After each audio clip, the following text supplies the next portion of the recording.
자, 그렇습니다. 2025년이 밝았습니다. 그래서 우리가 희망찬 발돋움을 시작하는 첫 주가 오늘입니다. 그래서 오늘 본교회에서는 우리가 2025년 새해 감사하는 마음으로 예배를 여러분들과 드리고 있는 것입니다. 이 시점에 우리가 함께 나눌 말씀은 여러분 잘 아시는 에스겔서 47장의 말씀 1절부터 12절까지의 말씀을 가지고 열매가 끊이지 않고 맺히리니라고 하는 주제로 여러분들과 이 말씀의 교훈을 다시 한번 상고해보는 그런 시간을 가졌으면 좋겠습니다. 사랑하는 성도 여러분, 2025년 새해가 밝았습니다. 그렇죠. 다시 한번 사랑하는 성도 여러분, 2025년 새해가 밝았습니다. 이제 조금 여러분들하고 좀 손발이 맞는 것 같습니다. 예. 아시는 분들은 이제 계속 그렇게 해주시기 바라고. 그렇습니다. 새해를 맞아서 여러분들과 함께 이 자리에서 예배를 드릴 수 있는 기쁨이 정말 감사의 제목인 줄 믿습니다. 이 새해에 여러분 모두에게 희망과 축복이 함께하기를 주님의 이름으로 축복합니다. 그렇습니다. 신년은 우리 모두에게 새로운 시작입니다. 신년은 우리에게 새로운 기회의 바로 시간입니다. 그래서 우리가 지난 한 해에 겪었던 모든 힘들고 어려웠던 일들도 잊을 수 있는 시간이 바로 지금 이 시간입니다. 사실 어렵고 힘들었던 모든 경험들은 우리를 더 강하게 했기 때문에 올 한 해는 우리가 그 모든 문제 가운데서도 우리가 주님 앞에 우리가 발돋움할 수 있는 그런 시간이 될 줄을 믿습니다. 그래서 이 시간 우리가 감사해야 될 것은 하나님이 우리를 인도하심에 감사하고 또 나아갈 길을 알게 하심을 감사해야 될 줄 믿습니다. 그래서 오늘 설교를 통해서 우리가 깨달아야 되는 건 뭐냐면 하나님의 뜻을 깊이 이해하고 이것을 어떻게 우리의 삶에 적용할 수 있는가, 그와 같은 고민을 가지고 말씀에 귀 기울여야 될 줄 믿습니다. 그래서 새해의 시작을 기념하면서 서로에게 우리가 사랑과 격려로 또 성령으로 하나 되어서 우리가 정말 주님께서 주시는 은혜로 나아갈 수 있도록 힘쓰시는 저와 여러분들이 되시기를 주님의 이름으로 축원합니다. 그렇습니다. 올해 2025년은 을사년이라고 합니다. 을사년. 자, 그런데 푸른 뱀띠 해다 그렇게 얘기하죠. 푸른 뱀띠. 자, 그런데 여기서 사용되는 단어가 있습니다. 뱀이라고 하는 단어가 있죠. 이 단어가 어떻게 생긴 단어인지 혹시 아십니까? 무슨 의미를 가지고 있을까? 이 단어는 배와 움이라고 하는 두 개의 단어가 합쳐진 합성어입니다. 자, 그래서 이걸 그대로 풀어서 보게 되면 뜻이 뭐냐면 배로 움직이는 동물 이렇게 해석됩니다. 그래서 사실 뱀은 그와 같이 움직이죠. 그래서 그런지 모르겠습니다. 뱀을 좋아하는 사람이 많지 않은 것 같습니다. 여러분, 다른 동물하고 좀 다르게 생겼어요. 길고 또 움직이는 것도 그렇고 생김새도 그렇고 여자분들이 제일 싫어하죠. 무엇보다도 우리가 싫어하는 이유가 뭐냐면 치명적인 독을 갖고 있는 뱀들이 많기 때문에. 그래서 사람들은 오랫동안 이 뱀을 두려움의 대상으로 생각했다 그럽니다. 자, 그런데 동양에서는 뱀을 신성한 존재다 이렇게도 생각한다는 겁니다. 그 이유가 뭘까요? 뱀을 생각하면 뭐가 생각납니까? 뱀은 한꺼번에 알을 낳습니다. 그래서 그거와 연관져서 사람들은 뭘 생각했냐면 다산과 풍요의 상징이다 이렇게 생각했다. 또 뱀은 어떤 특징이 있느냐? 허물을 벗습니다. 그래서 이 때문에 치유와 재탄생을 상징한다. 그런 의미를 가지고 이제 동양에서는 뱀에 대해서 신성시하는 그런 경향이 있다는 겁니다. 자, 그런데 중요한 건 뭐냐면 성경에서도 뱀이 등장한다는 겁니다. 이 성경에서 보게 되면 이 뱀이라고 하는 단어가 대표적인 단어를 찾아보게 되면 히브리어에서 4개를 발견할 수 있다. 자, 그리고 우리가 신약이 쓰여진 헬라에서는 2개를 발견할 수 있다. 그러니까 총 6개의 단어로 뱀을 소개하고 있는데 그 중에서 대표적인 하나의 단어를 찾으라 그러면 나하시라고 하는 단어인 것입니다. 나하시. 그래서 보통 뱀을 통칭할 적에 나하시라는 단어를 썼다. 그래서 영어 성경에 보게 되면 이 단어를 그대로 번역한 게 뭐냐? serpent 이렇게 번역을 해서 해놓은 것이 있습니다. 자, 이 뜻을 보게 되면 어떤 의미가 있냐면 다리가 없는 파충류 이런 뜻이라는 것입니다. 자, 근데 무엇보다도 많은 사람들이 기억하는 뱀은 뭐냐? 창세기에 등장하는 뱀. 창세기. 그래서 뱀은 무엇과 연관이 있느냐? 인간의 타락과 원죄를 우리가 기억할 때 거기에 항상 등장하는 한 동물이 뱀이었다. 그러니까 좋지 않은 캐릭터를 갖고 있는 거죠. 그래서 일반적인 그런 생각이 뱀에 대해서 부정적으로 생각하는 그런 경우가 많이 있다. 근데 여러분 창세기에 보게 되면 우리가 3장 1절에 뱀을 소개할 적에도 이렇게 소개하고 있습니다. 뱀은 여호와 하나님이 지으신 들 짐승 중에 가장 간교하니라. 이렇게 소개하고 있는 것을 보게 됩니다.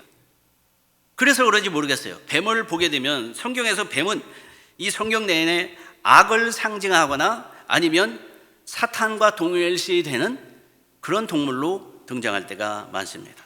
어쨌든 간에 2025년 을사년 푸른 뱀의 해다. 여러분 올해 부지런히 지혜를 쌓고 지혜로운 판단으로 성령 충만하셔서 하나님 앞에 영광 돌리시기 바랍니다. 무엇보다 성경의 말씀에 뭐라 그랬죠? 뱀처럼 지혜로우라 했습니다. 비둘기처럼 순결하라. 오늘 이 말씀대로 여러분들도 주님 앞에 인생과 삶을 들여서 이 한 해 2025년 주님의 은혜로 가득 채워주시기를 주님의 이름으로 축원합니다. 그렇습니다. 2025년 한 해를 시작하는 신년주일 여러분들과 나누고 우리가 함께 은혜를 나누고자 하는 말씀은 에스겔서입니다. 47장 1절부터 12절까지의 말씀, 오늘 말씀입니다. 이 말씀에서는 우리가 무엇을 말씀하는가 가만히 생각해 봐야 되는데 어떤 내용인가요? 성전에서 흘러나오는 물이 가져오는 생명력과 그리고 열매에 대한 강력한 비유를 우리에게 소개하고 있다. 이렇게 정리할 수가 있습니다. 뭐하고요? 생명력과 열매에 대해서 강조점을 주고 있다는 것입니다. 여러분들도 가만히 한번 생각해 주십시오. 새로운 해란 뭐라 그럴까요? 우리가 뭐라 그럽니까? 새로운 해란 기대하는 시간, 이렇게 생각할 수 있습니다. 기대한다. 왜입니까? 새해는 새로 시작하는 시간이고 새로운 희망, 결심, 목표를 우리가 가지고 시작하는 시간이기 때문에 그래서 새해에는 과거를 되돌아봅니다. 그리고 과거 속에서 얻은 교훈들을 가지고 이제 앞으로 내가 어떻게 해야 되지 계획도 세웁니다. 목표를 세우기도 하는 그런 출발을 한다는 것입니다. 그래서 사람들이 성경 구절 중에서 새해에 많이 사용하는 구절 중에 하나가 뭐냐면 새술은 새부대에 담는다. 새술은 새부에 담는다. 그래서 이 시기는 모두에게 어떤 마음이 있냐면 마치 씨앗을 가지고 농사를 지으러 나가는 농부와 같은 심정이 있는 겁니다.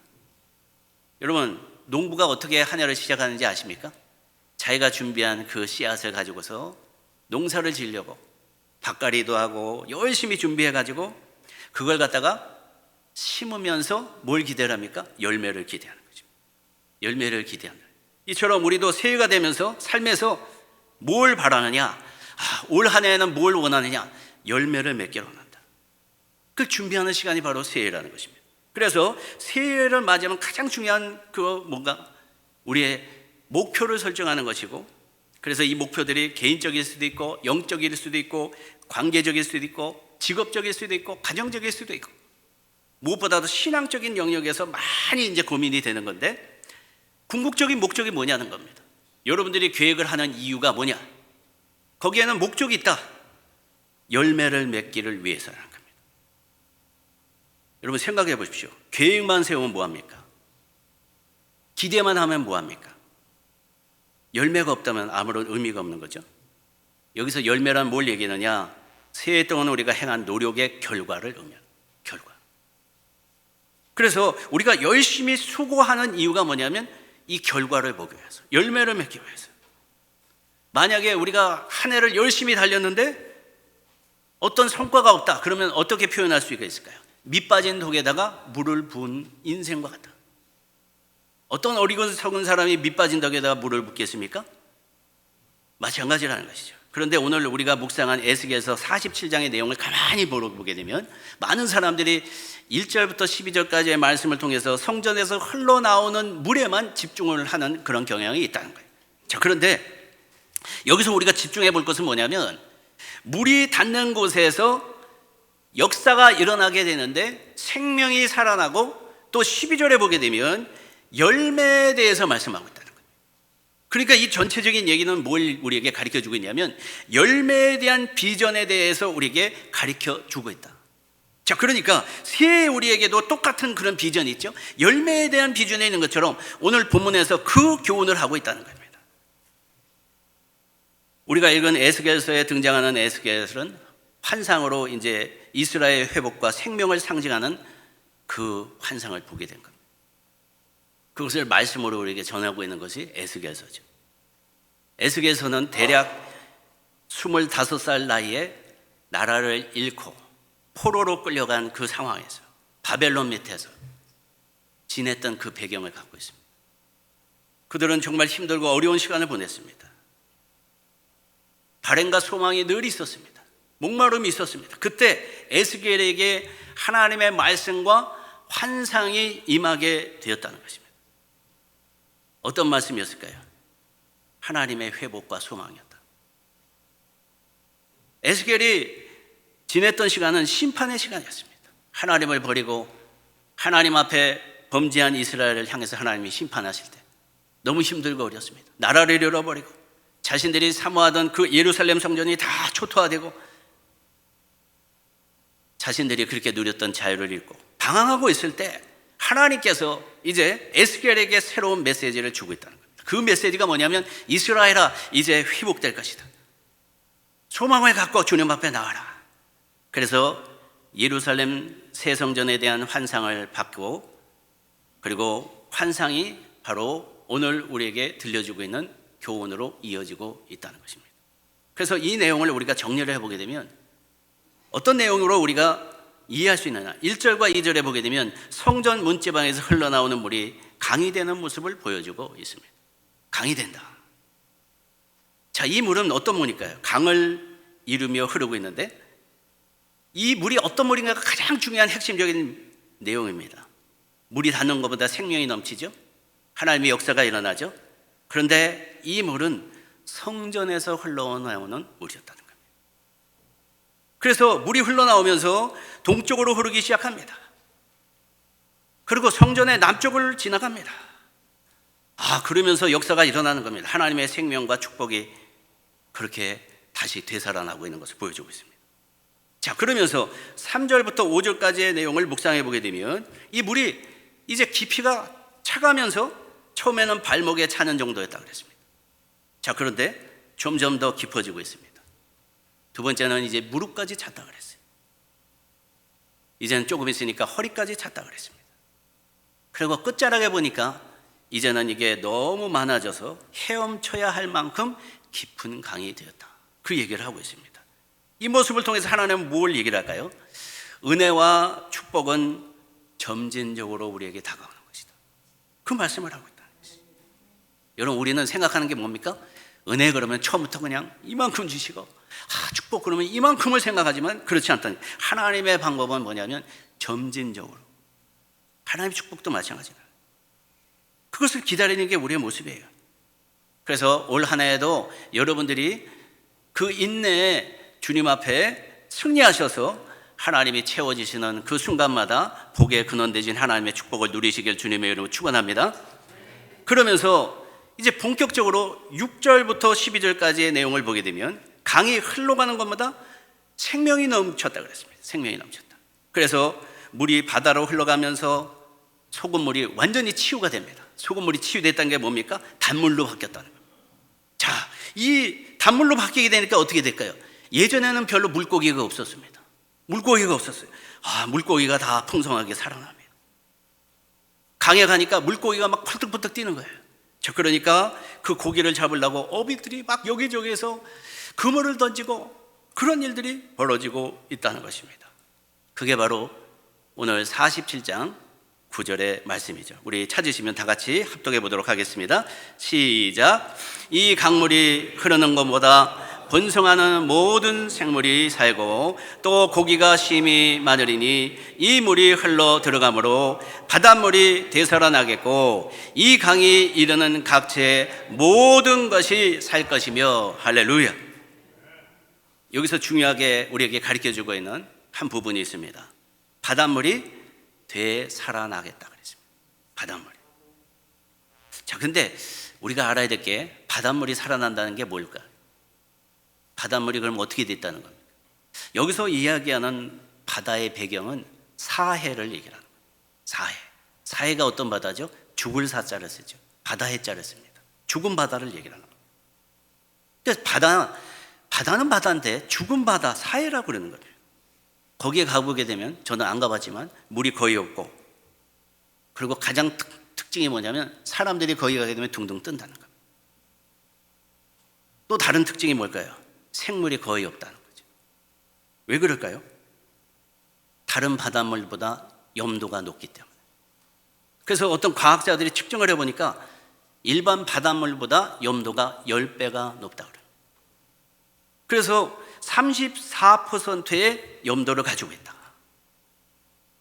여러분, 그냥 입에만 넣어도 짠 겁니다. 그러다 보니까 어떻게 됐어요? 죽음의 바다가 됐다.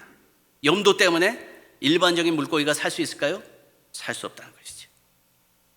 과거에는 물고기가 살던 갈릴리 바다에서 흘러온 물이 모여가지고 거기서 해가지고 물고기도 종종 살았는데 그 물이 이제 말라버린 거예요. 증발하면서 극단적으로 이제 소금기가 이렇게 많이 남게 돼서 그렇게 된 현상이라는 것입니다. 자, 그렇지만 여기에 변화가 일어나는 겁니다. 어떤 변화가 일어나느냐? 성전에서 나오는 물이 어떻게 됐다 그랬어요? 그 죽은 물에 사해로 흘러 들어가니까, 그러니까 바다가 치유가 됐다 그랬습니다. 회복이 됐다 그랬습니다. 그래서 물고기들이 다시 살아나게 되는 것입니다. 물고기들이 풍성하게 되는 것입니다. 그러다 보니까 어떻게 해요? 소문이 납니다. 여기저기에서 고기를 잡으려고 어부들이 와가지고 거기에서 그물들을 던지고 그렇게 됐다는 것입니다. 여러분, 이것이 바로 하나님의 치유와 회복의 능력인 줄 믿습니다. 그렇습니다. 우리 하나님은 치유와 회복을 이루시는 분인 줄을 믿으시기 바랍니다. 여러분 잘 아시는 시편 30편 2절의 말씀에 이렇게 말씀합니다. 여호와 나의 하나님이여, 내가 주께 부르짖었더니 나를 고치셨나이다. 할렐루야. 그렇습니다. 하나님의 치유는 성경 전반에 걸쳐서 나타나고 있는 주제 중에 하나입니다. 하나님은 육체적인 질병도 고치시는 분인 줄 믿습니다. 하나님은 정서적인 문제도 우리를 치유하실 수 있는 분인 줄 믿습니다. 하나님은 영적인 치유를 이루시는 분이라는 사실을 성경은 이야기하고 있다는 것입니다. 그래서 우리가 하나님 앞에 나아갈 때 우리에게는 회복이 일어나는 거예요. 그렇습니다. 하나님은 치유의 근원 되십니다. 그래서 여러분들이 가지고 있는 모든 문제를 해결하기 위해서 우리가 찾아야 되는 가장 중요한 방법이 뭐냐면 해결자 대신 하나님 앞에 나와야 할 줄 믿습니다. 이 시간 우리 저를 따라해서 한번 외쳐봅시다. 해결자 대신 하나님 앞에 올해는 나오십시오. 아멘. 아멘 하셨으니까 다 나오셔야 됩니다. 빼도 박도 못 하시는 거예요. 그렇습니다.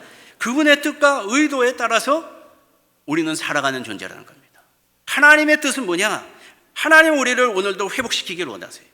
오늘도 새롭게 하시기를 원하시는 분이라는 것입니다. 그래서 성경에서 보게 되면 여러 차례 하나님이 병든 자를 치유하시는 모습이 등장하고 있습니다. 그 대표적인 것 중에 하나가 뭡니까? 민수기 21장의 말씀에 보게 되면 이스라엘 백성들이 광야에서 여러분 불뱀에게 물려서 죽게 되었을 때 그 사건을 다루고 있잖아요. 그때 하나님이 어떻게 하셨어요? 그들에게 명령하십니다. 모세야, 지금부터 부리뱀을 만들어라. 그리고 어떻게 하라 그러셨죠? 장대에 달아서 높이 들어라. 그리고 어떻게 하셨어요?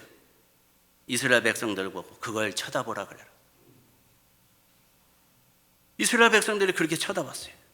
그때 하나님께서 치유와 회복을 바로 허락하셨죠.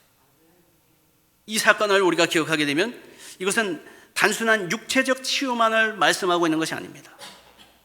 여기서 말씀하고 있는 건 뭐냐면 믿음의 중요성을 강조하고 있는 내용인 것입니다. 여러분, 노뱀이 무엇을 상징합니까? 나무장대가 뭘 생각합니까? 바로 십자가를 얘기하고 있는 거예요. 십자가. 주님께서 우리를 위해서 십자가에 오르시고 자기의 몸을 내려놓으셨기 때문에, 우리를 위해서 물과 풀을 쏟아 주셨기 때문에 우리가 주님을 바라보며 사는 것처럼 우리에게도 그와 같은 일들이 일어나게 된다는 것입니다. 그게 바로 말씀하고 있는 거죠. 그러니까 여러분들도 2025년 문제 가운데 어떻게 해결해야 될까요? 주님을 바라보라는 겁니다. 주님을 바라고 소망을 하는 것입니다. 그러면 치유와 회복이 여러분들의 삶에 가득하게 축복과 감사의 제목으로 채워질 줄을 믿으시길 바랍니다. 자, 그러면서 오늘 우리가 마지막으로 읽은 본문의 말씀 12절까지의 말씀을 보게 되면 다음과 같이 말씀하고 있습니다. 우리 에스겔서 47장 12절 말씀을 찾으시면 우리 다시 한번 합독해 보도록 하겠습니다. 시작.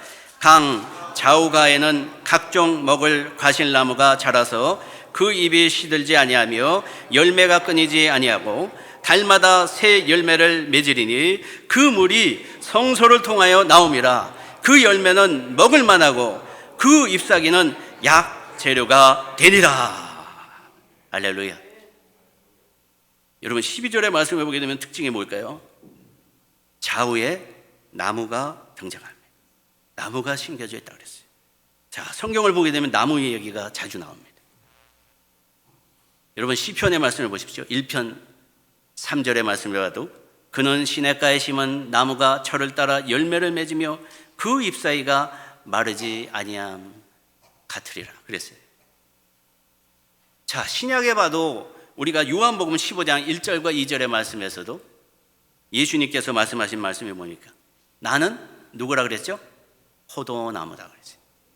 그리고 내 아버지는 농부다 그렇게 말씀하셨습니다. 자, 그런데 우리가 상식적으로 생각할 때 나무를 생각할 때 가장 중요한 요소가 뭘까요? 나무의 가장 중요한 모습은 어떤 걸까요? 열매를 맺어야 돼요. 열매. 그래서 오늘 12절의 말씀 보게 되면 열매를 맺게 되는데 또 하나의 특징을 발견하게 됩니다. 그 열매는 어떤 열매였냐? 달마다 맺혀지는 열매였다. 어떤 열매요? 달마다 맺혀지는 열매였다. 무슨 말씀입니까? 1년 12달 동안 한 번도 공을 치는 그런 열매가 아니었다. 여러분 일반적인 열매가 달랐다는 것입니다. 여러분 우리가 가만히 보게 되면 우리가 나무를 보지 않습니까? 나무는 1년에 몇 번 열매를 맺는가 가만히 생각해 보세요. 우리 교회에도 우리 주차장에 나무들이 있죠. 대추나무도 있고 그죠? 석류나무도 있습니다. 최근에는 복숭아 나무도 그 작은 거에서 열매가 맺어요. 가만히 한번 지켜보십시오. 1년에 몇 번 열매가 맺힐까요?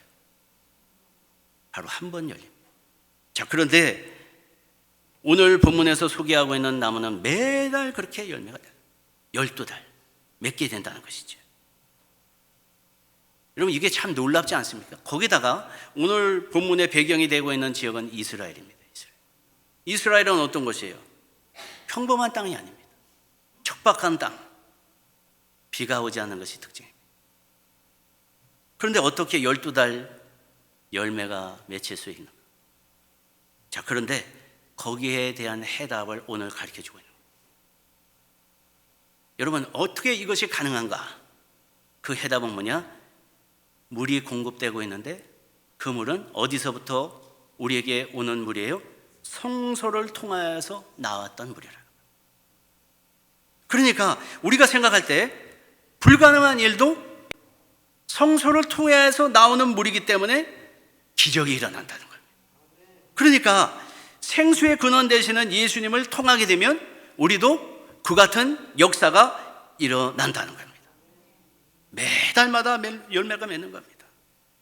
그렇기 때문에 우리에게 가르쳐 주는 게 뭘까요?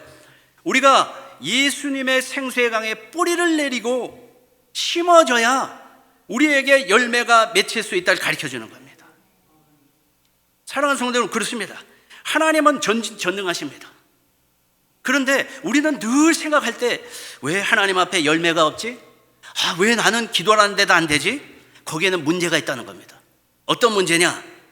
하나님께 뿌리를 내리지 않은 그런 문제를 갖고 주님 앞에 나왔기 때문에 열매가 없었던 것을 지적하고 있다는 것입니다.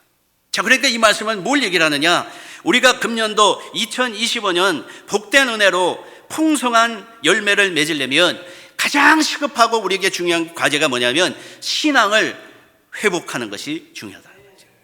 우리 한번 따라해 봅시다. 2025년 풍성한 축복을 위해서 신앙을 회복해야 합니다. 할렐루야. 그러니까 이 말씀을 가만히 들어보세요. 아무리 좋은 계획을 갖고 있어도, 아무리 좋은 목표를 가지고 있어도, 아무리 나한테는 집념이 있어도, 많은 돈을 투자를 해도 열매가 맺히는 게 아니라는 겁니다. 그럼 어떻게 되느냐? 어떤 사람들은 맨날 투자 많이 합니다. 뭘 생각하고 계획합니다. 그런데 하는 것마다 안 되는 사람이 주위에 있지 않습니까? 왜 그럴까요? 근본적인 이유를 가르쳐 주는 거죠.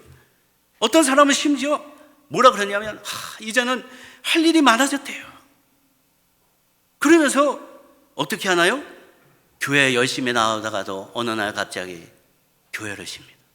물어봐요. 왜 그러십니까? 바빠졌습니다. 여러분, 그렇게 대해서 하나님과 멀어지는 경우를 많이 보죠. 자, 그런데 하나님은 우리에게 뭘 말씀하시냐면, 그럴 때일수록, 우리가 힘들고 어려울 때일수록 먼저 우리가 우선시해야 되는 것이 있다. 그걸 얘기를 하는 거죠. 정말 열매를 원한다면, 여러분, 열매의 주관자가 누구신지 하나님인 것을 깨닫는다면, 그 열매를 위해서 우리가 해야 될 것은 뭐냐면, 나의 신앙이 올바로 세워져야 된다. 바쁘면 바쁠수록 어떻게 해야 돼요? 예배에 나와서 주님 앞에 무릎 꿇고 기도해야 된다는 겁니다. 하나님을 찾아야 된다는 겁니다. 근데 우리는 다르게 행동을 한다는 거죠. 우리가 늘 삶을 뒤돌아볼 적에는 우리의 사정이 먼저입니다. 우리가 행하는 일들이 먼저라는 겁니다. 그것을 지적하고 가르쳐주고 있는 거예요. 그래서 이 말씀을 통해서 우리가 가르쳐주고 원하는 중요한 교훈은 뭐냐? 과연 우리의 삶에 열매가 없다면 우리의 신앙을 뒤돌아봐야 되는 걸 가르쳐주고 있다는 겁니다. 그렇습니다. 반대로 어떤 사람은 뭔 일을 열심히 하다가도 교회에서 무슨 일이 있다 그러면 달려옵니다. 교회에서 땀을 흘리고 최선을 다하는 모습을 보여줄 때가 있습니다. 그런 사람들을 보게 되면 우리가 좀 다르다는 걸 느껴요. 하나님이 돌보시고 때마다 풍성한 은혜를 채워주시는 줄 믿습니다. 그렇기 때문에 어떻게 우리가 달마다 열매를 맺히는 축복을 얻을 수 있을까? 오늘 이 본문을 보면서 우리가 도전을 받을 수 있습니까? 이것을 누릴 수 있는 방법은 오늘 47장에서 등장하는 것처럼 바로 우리가 성전의 생수로 늘 충만해야 된다는 거예요. 여러분, 하나님의 은혜로 채워가면서 살아가야 된다는 거예요. 그럴 때 열매가 지속적으로 맺히게 되고 풀리지 않던 문제도 해결되고 기도의 역사를 보게 되고 나의 심령에도 메마른 땅이 여러분 비옥한 땅으로 바뀌게 되는 것입니다. 여러분, 시편 84편 4절의 말씀을 보십시오. 이렇게 말씀합니다. 여호와의 전을 사모하는 자들에게 복이 있도다. 여호와의 전을 사모하는 자들에게 복이 있다고 그랬습니다. 모든 축복은 예배를 통해서 이 사실을 성경은 이야기하고 있습니다. 그러니까 이것을 잘 생각해 보세요. 많은 유혹이 있을 겁니다. 올 한 해도 여러분들에게 많은 일들이 생길 겁니다. 그럴 때 오늘 이 말씀을 붙드세요. 정말 하나님은 여러분들에게 복 주길 원하시거든요. 때마다 그런데 시험을 같이 주십니다. 결단을 보길 원하십니다. 그럴 때 오늘 말씀이 여러분들의 결정을 붙들어 줄 거라는 겁니다. 내가 무엇을 먼저 해야 될까? 내가 무엇을 먼저 주님 앞에 올려드려야 될까? 한 도시 중심부에 오래된 성전이 있었습니다. 그 성전은 오랜 세월 동안 많은 사람들에게 위로와 소망을 주었던 곳입니다. 그런데 시간이 점점 흐르면서 사람들이 찾아오는 발걸음이 줄게 되었습니다. 텅텅 빈 겁니다. 그래서 사람들이 오지 않으니까 어떻게 됐어요? 건물도 우중충해지고 외면당하는 장소가 되고 만 것입니다. 근데 어느 날 한 젊은 남자가 그곳을 보게 되었습니다. 그의 이름은 다니엘이었습니다. 그는 어떤 모습이었냐? 인생의 막다른 골목에 서 있다 그래도 틀릴 정도가 아니었습니다. 그러고 보니까 사업을 하고 있었어요. 근데 그 사업을 실패하게 됩니다. 그래서 많은 빚을 지었습니다. 그러면서 자기가 사랑하는 가족들도 다 떠나고 외롭고 힘듭니다. 더 이상 희망이 보이지 않습니다. 그렇게 하루하루를 터덜터덜 사는데 우연히 어디를 가다 보니까 성전이 눈에 들이는 겁니다. 근데 종소리가 들려요. 그 소리가 마치 그에게는 누군가가 자기를 부르는 소리와 같았던 거예요. 자기를 자꾸 부르는 소리 같더래요. 마음이 열린 겁니다. 그래서 그 빈 성전 맨 뒤에 앉아서 조용히 기도하기 시작해요. 눈물이 납니다. 하나님, 정말 저를 버리셨나요? 이제 저는 어디로 가야 하나요? 그렇게 한참을 기도하고 있을 때 성전 앞에 있던 목사님이 다니엘을 발견합니다. 그리고 그에게 옵니다. 형제여, 무슨 일입니까? 이야기해 보세요. 자기 얘기를 다 합니다. 그러고 나서 그 목사님이 다 듣고 나서 다니엘에게 목사님이 이렇게 얘기하는 겁니다. 하나님의 성전은 실패한 자를 외면하지 않는 곳입니다. 여기서 하나님은 새로운 시작을 계획하십니다. 당신의 마음을 여십시오. 그리고 하나님 앞에 기도하십시오. 그러면 변화가 일어날 것입니다. 그 얘기를 들었어요. 그리고 매일 다니엘은 그 말을 듣고 나서부터 성전에 찾아왔어요. 기도하기 시작합니다. 어떨 때는 말씀을 보고 예배를 통해 하나님을 만나려고 하고, 그러다 보니까 마음에 평온이 오는 거예요. 그리고 갑자기 성경을 읽다 보니까 지혜가 떠올립니다. 내가 이랬을걸 저랬을걸, 그런 생각이 자꾸 생각나게 됩니다. 놀랍게도 몇 달 후에 그의 사업의 기회가 또 옵니다. 그런데 예전 같으면 실패했을지 모르지만 자기가 기도하고 묵상했던 말씀이 갑자기 생각나. 그 말씀대로 행했어요. 그런데 그 사업이 갑자기 다시 탄력을 받고 일어서기 시작해요. 사업이 잘 됐어요. 그러면서 가족들이 다시 돌아오고, 그러한 역사를 봤다. 그 후에 그의 고백이 달라졌습니다. 그는 그 일을 경험하고 나서 이렇게 고백합니다. 성전은 나를 다시 살리신 하나님의 손길을 느낀 곳이었습니다. 나에게 있어서 이 성전은 축복의 시작을 나에게 행해 준 장소입니다. 사랑하는 성도 여러분, 이 말씀이 바로 우리에게 필요한 말씀이 아닐까요? 2024년 어둡고 힘든 우리의 과거들을 생각하면서 우리는 두렵고 떨리는 마음으로 2025년을 맞았습니다. 신년 감사주일이라고 했는데 마음도 기쁘지 않고 불안한 생각들만 가득하고 있을 나의 모습을 생각해 볼 때 무슨 비전이 있겠습니까? 그러나 올 한 해 오늘 말씀을 통해서 하나님께서는 열매 맺게 하시는 축복을 허락해 주시겠다는 거예요. 어떻게 할 때요? 우리가 주님의 성전에서의 그 생수의 공급을 사모하고 그 생수와 늘 함께 한다면 하나님께서 우리를 회복시키겠다는 거예요. 이스라엘처럼 우리를 회복시키고 다시 한번 주님의 역사를 이루어 가시겠다는 것입니다. 여러분, 이 말씀을 듣고 우리가 다른 곳에서 분지해야 될 이유가 있겠습니까? 여러분, 예배로 모이십시오. 교회를 위해서, 여러분들의 직분을 위해서 충성해 보십시오. 올 한 해를 다 지나고 12월에 우리가 한 해를 뒤돌아볼 때 하나님께서는 약속하신 그 열매를 우리에게 허락해 주실 줄을 믿으시길 바랍니다.